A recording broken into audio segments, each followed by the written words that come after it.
I Am Athlete Parlay is killing it this year. These are guaranteed wins. I'm gonna take Arizona over San Fran. Whoa. Daniel Jones over Patrick Mahomes at home? Are we gonna take care of the business? I don't have Channing Crowder with me or Ocho Cinco or Freaky Fred, but I do have Nagin. We call her Nene. She does all of our social media. Week 11, I Am Athlete Parlay. What is the I Am Athlete Parlay? It's 3 for sure bets. Detroit at Cleveland. That's going to be a big one. Baker Mayfield, no Odell Beckham Jr. This kid's on a mission. Cleveland's going to get it done. Houston at Tennessee. Tennessee, no King. But it's okay. They got A.J. Brown. They got Julio Jones. Make sure you pick that one. And the last one, how can you go against the GOAT Tom Brady, the Giants in Tampa? You know the GOAT's gonna get it done. He's about 55. That's I Am Athlete Week 11 Parlay. Go to DraftKings.com, promo code ATHLETE. You said that one. Get your bets on. DraftKings.com is the sports book. I Am Athlete is the platform. Parlay, I Am Athlete all day. Promo code ATHLETE. Let's get it.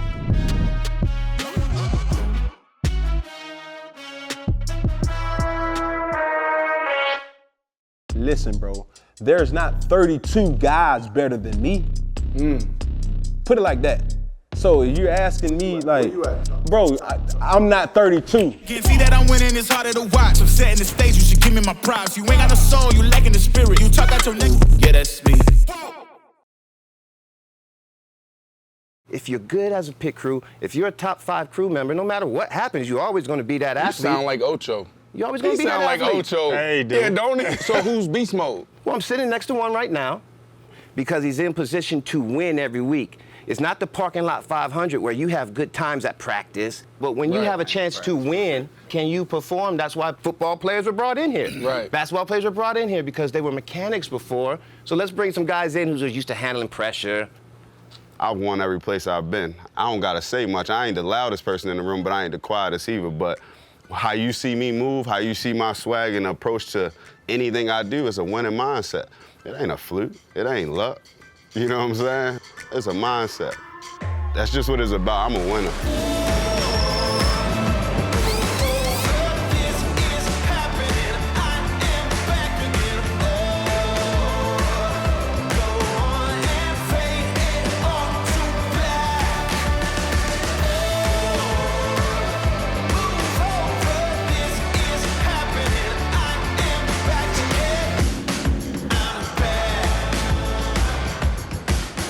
It seems like all y'all do is get criticized for ups. Y'all don't get no credit. I ain't heard, bro, all love, and I heard y'all two of the best I done read the Bible, but I heard Jeff Gordon, Joe Gibbs, the names y'all work with, I heard them, but nobody, folks don't know y'all's names, and y'all saying y'all are just as important as the driver. Right. You can't go into this profession wanting credit, can you? Nah, and it's crazy because I feel like that's why it was kind of why I got into the sport. Like growing up in Baltimore, I would have never thought I'd be on a NASCAR professional pit crew. Did you watch it? Never watched a race in my life. Never knew nothing about it. The closest track is like Dover, Delaware to me. But I knew nothing about it, so. You probably spent most of your time running from Omar. Man, hey, for real. Nah. Rest in peace, man, to my guy. Yeah. But yeah, man, you talk about Omar and the Wire, like, so to think a kid growing up in Baltimore from the projects, I never thought I'd be in NASCAR. And to be here doing it, that's why I think I did it. I always wanted to be different because just like us as grown-ups sitting here talking about stuff, we had those conversations as kids, like, yo, we gotta make it out the hood. By any means, like, how do we do it? You know what I'm saying? So whether that was hooping, football. You played ball? Yeah, I played basketball, yeah. I went to Dunbar High School out of Baltimore. A lot of success. Sam Cassell went there. A lot of big names. Skip Wise, a lot of guys like that. Undefeated, you're a champion. Yeah, man. That's why you're used to winning. That's why you do well at Joe Gibbs, because Joe Gibbs only wants people who are used to winning or to develop those to get them used to it, because you come right out the box winning there. No doubt. You know, so I mean, that's an advantage. At the same time,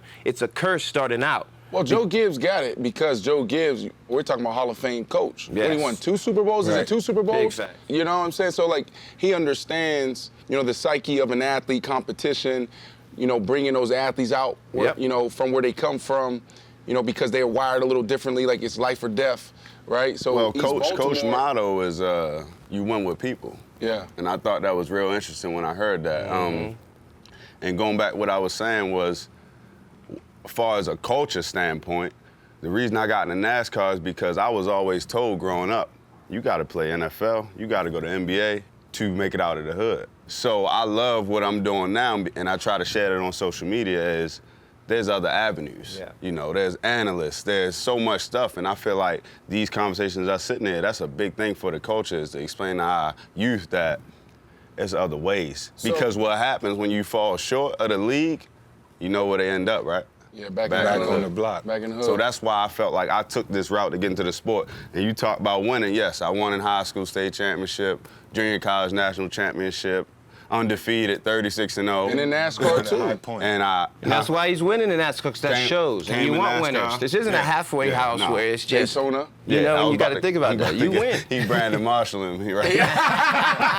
Let me talk. Hey, let me. My guy.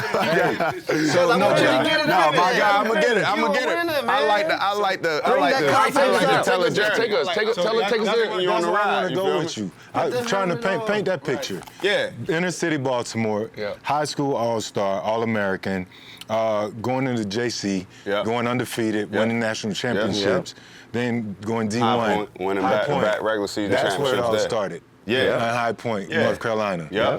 And then from that point, did you ever think that my journey that I've traveled thus far, this is where I'm gonna go? Because no one in this sport actually looks like me? Nah, I had no idea, man, and it's just about connections and relationships. I was at High Point, and once again, you go back to that winning statement, like, things are easier when you win. You know, we all went through probably phases of losing in our life.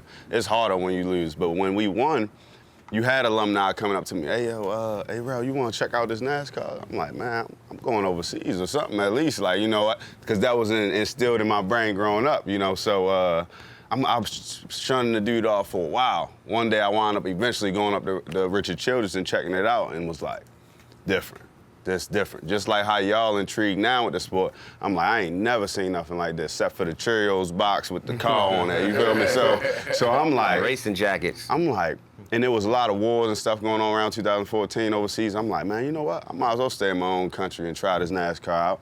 Went in, put my head down, grinded it out, drove first race to Minnesota. Dude said, yo, I got an opportunity for you. I'm grinding.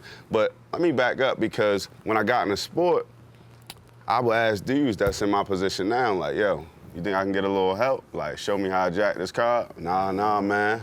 You don't want to learn from me. Wow. Huh? Wow. Yeah, Bro, vets ain't always gonna take you under their wing, bro. You gonna There take you go. that check, and there's There so you many go. checks to pass out. There you go.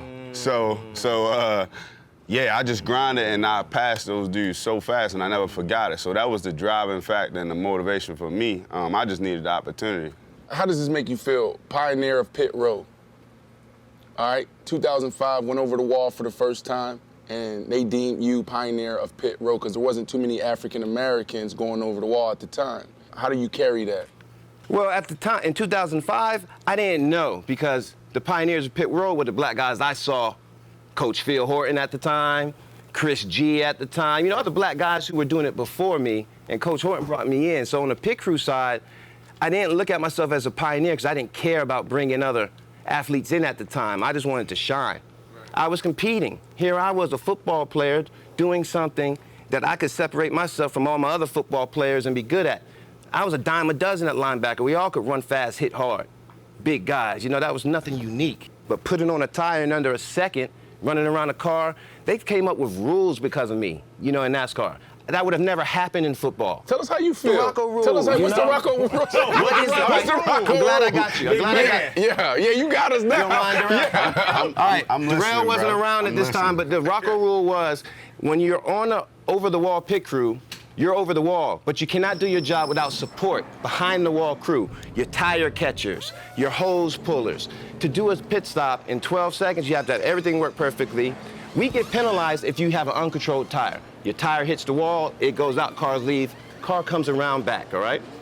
I prided myself on perfection. Like, I would put my grade sheets up in the locker room so everybody would know, this is week 12, I have not made a mistake. Y'all, get off my back type deal. So when I got penalized, I think it was 2014, for an uncontrolled tire because my tire catcher, I'm not gonna put his name out there, had the alligator arms. Yeah. You know, when you try to catch them, go boom, and and the boom, bounce out. Right. Jeff Gordon had to come back in. Who are they looking at? It's not Jeff, it's me, black tire carrier Rocko, who thinks he's the who never messes up. He's the one who did it. See, we told you, pissed me off. So, okay, it happened again. And after it happened again, I said, I'm gonna control my own destiny. No more of relying on other people to shape my outcome. Yeah. So what I did, once I started to bring the tire back, I would bounce it at the headlight over the wall. I would bounce it. Like in mid-stride, I'd take the tire, boom, and I'm gone. And the tire's over the wall, and they catch it, or they don't. But there will never be an uncontrolled tire again. It worked for about 6 races. Commentator called it on TV. Oh, look at that tire carrier. What is he doing? And boom, tire's going 6 feet over the wall. Right. Next thing you know, you cannot, tools and equipment have to come back to the wall in a controlled manner and cannot be thrown over the wall. The Rocko rule. It is there. I created that. And so, like you said, black dude. You say you weren't the first, but no. One of the innovators. The slowest. I got you. So this black dude comes. He's very successful. He's slamming the tire in the ground, flipping it over the wall. Yes. You ain't getting no pushback for that, because this was before you, bro. They was racing cars before you were born. I know. You just ain't it ain't getting no looks, no names, no. We had strong support. You know, like I said, Coach Horton brought us in, not just me, but 5 other football players. At the time, we were doing 7-man, 6-man pit stops. Whatever, don't get me into that. But he brought in confident athletes in. So when we were at the track, you can do what you want, but you ain't gonna say nothing to us. We were bigger, stronger, faster than everybody at the track. We would show up with our gear on. You ain't gonna beat nobody up, though, Rocko. No, but they wouldn't say anything out loud. It was more of a behind-your-back thing. And yes, you might get a fan to say a derogatory term, but at the end of the day, if you know they're doing that, you're doing something right. You know, why would you get mad about it? Put yourself in a situation. I call them sacrificial lambs. You know, they come at you, wanting you to bite them and beat them. You know, so you're out the sport, they're gone. I mean, and they're back the next week. I got caught up like that. And the thing about it, though, much like in our sport, if it happens, if you do it and it's right, nobody's gonna say a damn thing. 10-4. You know what I'm saying? But I got a question for Darrell. I want to relate it to football, like a phase of football. We have offense, defense, special teams. You guys have the driver, the car, and the pit crew. Right. Are you guys more like the special teams? That's a good question. Man, yeah, that's a real good question. Because you said yourself, Rocko, that if something happens, the driver isn't going to get it's going to come back to you guys. Yes. And a lot of times in our sport, special teams, little do we know, special teams plays a huge, intricate part in our success. In my eyes, I don't think we're the special teams. I think it's just what they want to talk about, as far as who was the hero, who's not the hero, or who's the person screwing up the outcome when they, they talk about it, basically. I think we're very important, man. Much like special teams. Yeah, because like you get overlooked, but right, because when you do mess up, it is they blow it up or they say it's a pit crew fault. It's gotten better, and it's gotten better in times where they saying the pit crew got him out first, but it's like the pit crew got him out first. It's not as blown up when they say, oh, they lost him the spot, they lost this race, it's the pit crew. Like, I think it should be equal, the amount of respect or whatever you're given, whether you get them out first or you mess up, because you got to take it on the chin, but it should be equal. Richard Payne. Richard Payne was the chaplain at RCR who was at my High Point games and basically brought me in the sport and showed me Richard Childress. In that first race that you talked about when you said you went to Minnesota, I read something where it said you drove 16 hours for a couple $100. That was your first race. Drove 16 hours. Brad gave me the opportunity. He said, man, you want to go to a race? I said, yeah, man, I'm excited. He like, only kicker, you driving 16 hours to Minnesota, huh? I'm like, for like $200 or something. And how else are you gonna get the experience? No, right, but check this, I get there, I don't got no ear modes, no radio, nothing. So nobody told me nothing. I spend 100 of that for the radio joint. Your equipment. So like he said, man, it was a humbling time. It was, because when I got back, dude's like, yo, we been there, we done that, and I was like, okay, cool. Because I'm like, bro, did y'all go through this? I had no idea. Right. But now I'm appreciative now because I'm at arguably the best company in the sport, Joe Gibbs Racing, and just a big time coach, and you know what I mean, just a winning. I won 14 races this year. Right. You know? Y'all eating right now. But the main one, and I ain't gonna skip it out, Rocko want me to let everybody. 2018, I was the first African American to ever win the Daytona 500. 70 years into the sport. Let's not forget that. Big facts. That's huge. It took 70 years. So break down those barriers for the culture, for me, that's huge for me. You say that with a lot of pride. Oh, bro, it means a lot. It's a big deal. It's 70 years, Brandon. And it's a Daytona For an African American, for somebody that look like me and you, to win that race as a pit crew member, that says a lot. There's people will spend 20 years chasing that darn race. I finished second there. Let's go. And Rocko, hey yo, I swear to God, this is a true story. You sound like me now. Look, Rocko, you sound like me. We get that line. Look, next. And his first, second attempt, he wins Third year, it. right? Your third year. That's my third year. My I'm third like, year in the what? sport. I see him in Atlanta. This is a true story. The next race, I see him in Atlanta. He said, yo, me holler at you, Rel. He said, yo, you know I've came second 5 times at that race, right? So I'm like, damn, yo, my bad. Like, so, you know, at the end of the Daytona 500 is like it's the Super Bowl. That's the Super Bowl. Yeah. It's the Super Bowl. I was bro. just gonna say, Rocko, now, you know, in our sport, you get judged by Super Bowl rings. Nah. So I gotta say, Rail is better at his job than you if he got the Super Bowl ring. Oh, you know. 5 times. Tell that boy. 5 times. Hey, Stephen A. say the same thing. 5 times. So you're not really like me. You're more like the Jim Kelly and the Thurman Thomas. There you go. Well, no, because I have 15 wins in Cup. Ooh. He has 14, Check he has me, 14 wins. He does. Hold on. But I got 15 wins in Cup. He was in the sport 17 years and got 14 wins in Cup. Uh-oh, get feisty. I'm in the sport 6 years. I got 3 wins in Cup already. Okay, we're gonna see. And one of them being the Super Bowl of NASCAR. Yeah, but part of it, though, we can get into the whole But at the same time, like, But look You at got hot Rocko. streaks. You got some long, cold streaks too. Now. And not only that, but I would assume that it's similar to football, basketball, where you know it's a war of attrition. You got to take care of your body. You got to take care of yourself. So you talking about 17 years in the sport. A lot of that goes to how you probably took care of yourself and was able to last because you know those athletic movements can creep up on you. So yeah, I hear what you're saying, but you better take care of yourself. Nah, and you right. But also, he was in that first generation of, I got to jack a car and hang a tire. Right. The sport has innovated. Right. Which means the wear and tear on my body will be. That's true. God, he's going there with it. I didn't know you were gonna go there, Rel. No, I'm I did not saying know that- you were gonna go there, Rel. That's First a of legit all, statement. Like, the sport is innovative. Let me end young son right now. The sport is innovative. If we were doing it the way that they're doing it now, when I was there, it would have been over. It would have been done. I would have been just as effective. Now, Rel and all these guys his age have never seen a guy like me, ever, with a tire carrier, putting a tire on in my prime. And that's, I can't hold that against him. He bounced the tire. He said, I'm bouncing over the head like over the wall. He is young. That's like the LeBron and Michael conversation. He wasn't there. 100%. You hear what he said though? Yeah. The athletes now. Right. Who he was. He was stiff. He was too big. Who he was going against. Right. We talking That about got nothing to do the NFL guy. I just told you there's league guys in this sport now. Right. There's guys that who he was. No, I'm not taking it away from you. I'm just saying. Love it. You feel what I'm saying? Like, the because at the end of the evolution day, I got the utmost respect for Rocko. He's my guy, and I wouldn't even be. You feel me right here if he ain't paid away as well. You feel what I'm saying? So I'm They just are saying nice though with that it. the truth is the truth. You know what I mean? No, So, they are nice with like, it. there's And a he's lot 10 of years athletes younger. in He's that 10 years sport. younger. You can't Yeah. compete with that. But But some things is genetic. It's not about just training, you know, so you're just born with certain stuff. Come on, Ocho, sit down, Ocho. It goes further than Come on, that. Ocho. Listen, Rocko, listen. you are. It You know, goes blazing further than blood that, in goes my far. opinion. We're in an age where technology is amazing, right?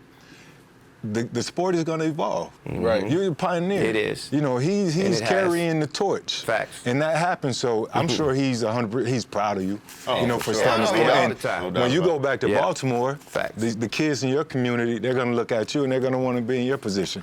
In 10, 15, 20 years from now, they're going to be kicking ass better than you Oh, are. no doubt Because about the it. game going to keep changing. New That's just- NBA, old NBA. That's what he did. Oh, the you know, NFL when they went too. to foul, The couldn't rules hand check and all that. Yeah, the rules You had changed. the That's rules all. changed. He The had- rule changed because of His you. time they had big men. Right. Now we got Anthony Davis. We had big men that could move. I like how you went to basketball. I like how you went to basketball. But you told me that this morning. Yeah. We were now, big, but we now could it's move. small I ball. ran a 4'9". It's small ball. You got to 2'6". move. What are you talking about? But Rocko, you're in a different position now, right? You went from competing. You went from, being that guy, innovating the sport, saying, I'm going to bounce this tire over the head, like over the wall, so we don't get penalized, it ain't going to be on me. Back so it now, down. NASCAR's Drive for Diversity program. You're one of the top recruiters there. You found a lot of these guys, When you're out on the road, what's your process of finding the next, Derrell Edwards? It's tell your story. There's no selling it to anybody because they can, these young kids now, they'll fact check you. 4 or 5 of my most successful recruits that went straight to Cup found me on Instagram. Just, and sent me a message. Next thing you know, Joel Bogner. Yeah. Bogner, he's at Gibbs right now from an Instagram DM. And why do they do that? Because they can see the lifestyle. They can prove that, hey, this is what he does. He carries tires. This is how he lives. This is what happens. This is why NASCAR is cool. So basically, I tell that story. And the kids, the smart ones, the ones who are thinking for it, the ones who can code switch, the ones who are looking at life outside of football, that resonates with them really, really well. It's not a hard sell. You come in there looking right. You come in there showing. I want to bounce something off what you're saying right there, Rocko. So, you know how Floyd changed the boxing world? Right. Getting money, flashy, swag. That's kind of what I want. So when you say they looked at your Instagram and saw your lifestyle, because the sport and the culture is different. We wear all black. When you walk around the racetrack, you might have seen guys in all black. It's black pants, black shirt, black shoes.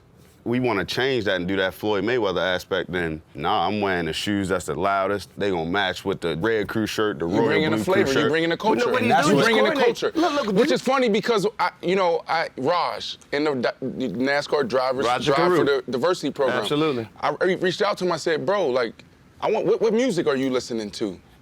Show me. Rod Wave. Bring me into the culture. That's what I said. Show me that, because to me that's what NASCAR needs, right?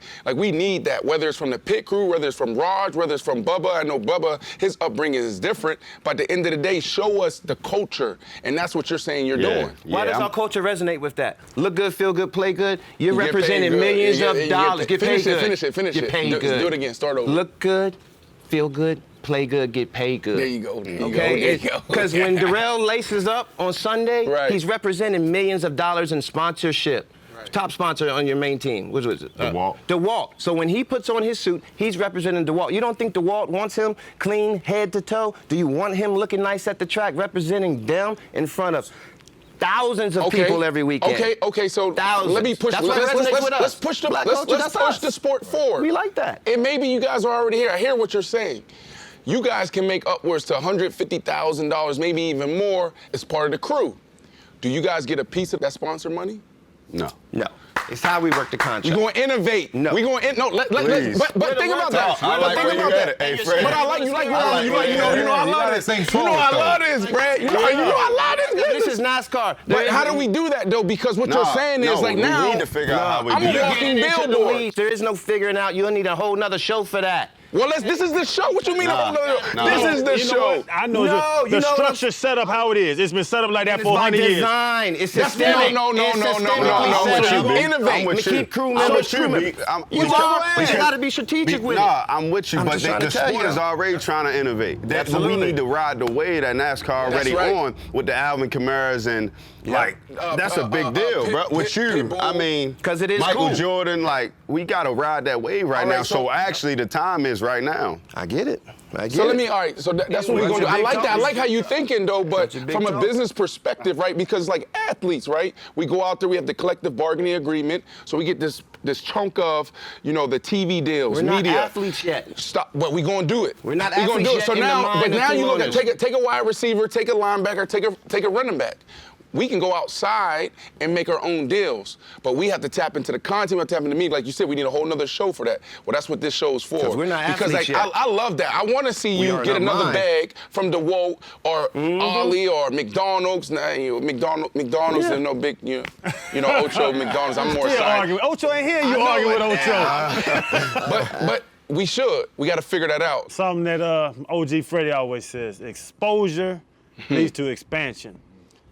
Y'all love NASCAR, but coming out of where we're not used to, coming out and it's experience something else, exposed to NASCAR. What else has that expanded in your mind and your life? Off the track, off the track, out of flipping the tires, out of what you're doing.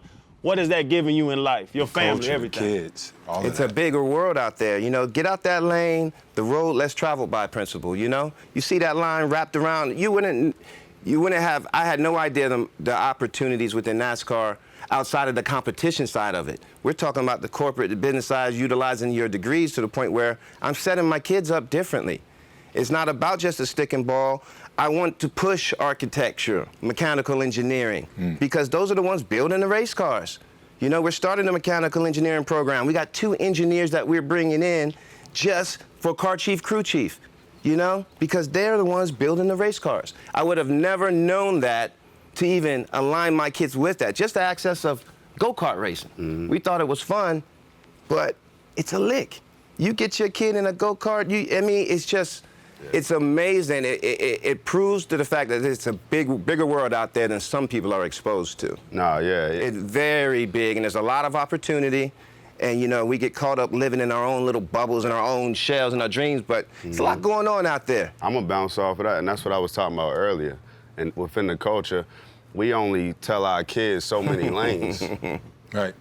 Football, basketball. So you know what I hate as a pet peeve of mine is when you talk to somebody that's older and they say, man, those kids just getting worse. No, they ain't. You only telling them so many things. Right. You're only putting them in so many lanes, basketball, NFL, comedian. There's engineering, there's architect, there's so much stuff, man. Like, we just got it. So when you talk about expansion, I had to get uncomfortable. When I went to High Point University, it's a majority white school. Love it. I was nervous. I had a big beard, freeway style, coming from up north. People, you know, it was different. You know, I had to get uncomfortable, but that, going through those sacrifices and making that comfortable, making people accept me and know that other people that don't look like me enjoy me. Right. That was a big deal for me, and that was just a big time. Like, going to High Point was different. I was not used to that. I had a straight culture shock.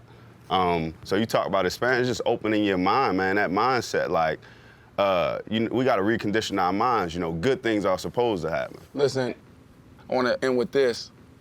Better hat game. Fred T, Freaky Fred, or Derrell Edwards champ? Real Boogie. I don't know. Hey, but listen, it's crazy. Let's talk about it because No, just answer the question. We talk about generational. Like, see, he's still in the fitteds and stuff. Yeah, Right. yeah. Like, that was like old school. Like, I Right. fitted, you know what I mean? Like, I'm in like the trucker hats and stuff Right, now. right, You right. feel what I'm saying? Got a like, his couple of those. hat ain't bent. You know what I'm saying? Yeah, So I it's know a, the brand. Fitteds ain't cool Pushing no it more. forward. Man. I don't know, bro. Fitteds ain't cool no more. See what I'm saying? I'm not surprised you saying that because you feel Fred T, fitted hats coming soon. See? Let's go, Fred. Come on, baby.